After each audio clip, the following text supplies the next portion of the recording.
ये कहानी कालू कौवा की है। कालू कौवा बहुत कामचोर था और कोई काम नहीं करता था, बल्कि वो चोरी किया करता था और दूसरे पक्षियों के खेत में चोरी करके अपना गुजर बसर करता था।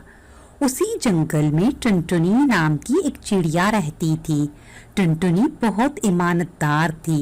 उसका जामन का एक बाग था जहाँ पर वो मेहनत करके अपने जामन की फसल उगाती थी। कालू कौवा टुनटुनी के खेत से रोजाना जामन चुराकर खा जाता था। एक दिन जब टुनटुनी चिड़िया अपने खेत में जाती है और वो देखती है कि उसके बाग में जामुन बहुत कम हो गए हैं, वो सोचने लगती है, मेरे खेत से रोजाना जामुन चोरी हो रही है। मुझे अब बाज काका से शिकायत करना होगी ताकि बाज काका चोर को पकड़कर सख्त से सख्त सजा दे।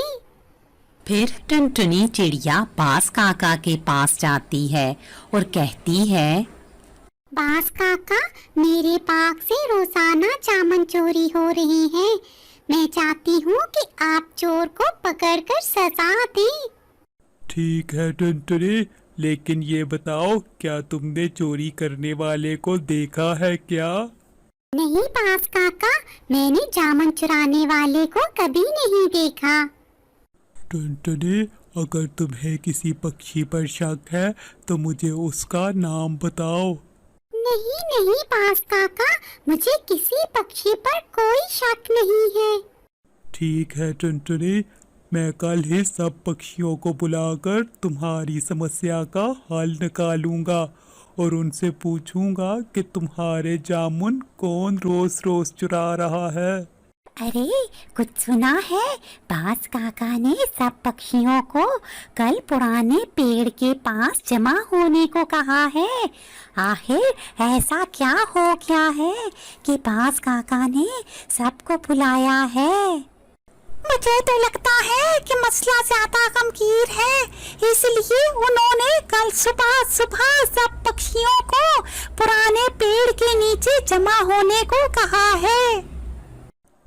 ठीक है, सारे चले जाएंगे, देख लेंगे बाज काका क्या कहते हैं।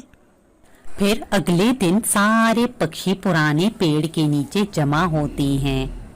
मैंने सारे पक्षियों को इसलिए बुलाया है कि टुनटुनी के बाग से रोजाना जामुन चोरी हो रहे हैं और ये कोई पक्षी बाहर से आकर नहीं करता, ये हम में से ही है कोई।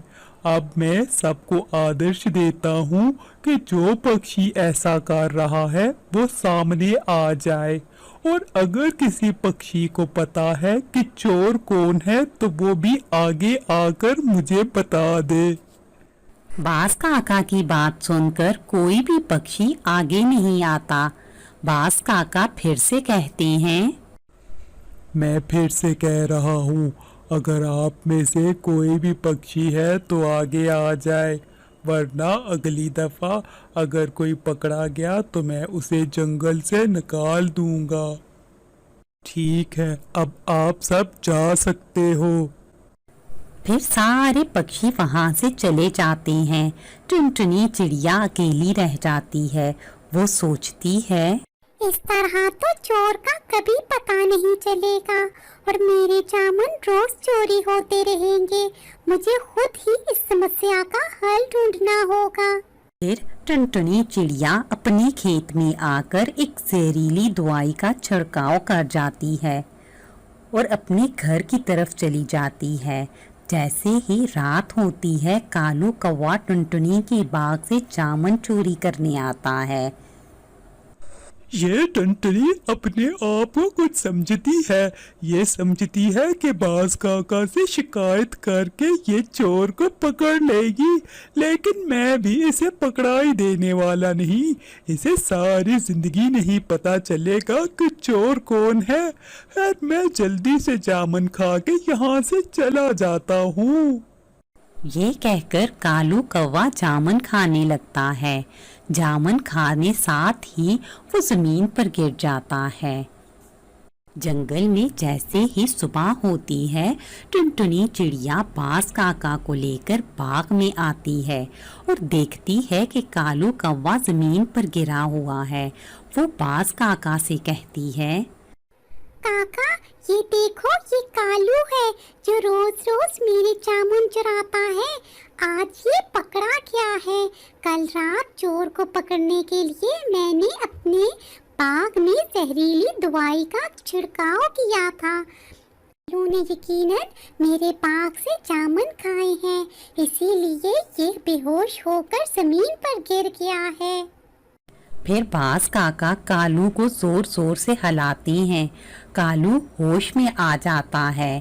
होश में आते ही बाज काका कालू से कहते हैं, कालू, आज तुम टुनटुनी के बाग से जामुन चुराते हुए रंगे हाथों पकड़े गए हो।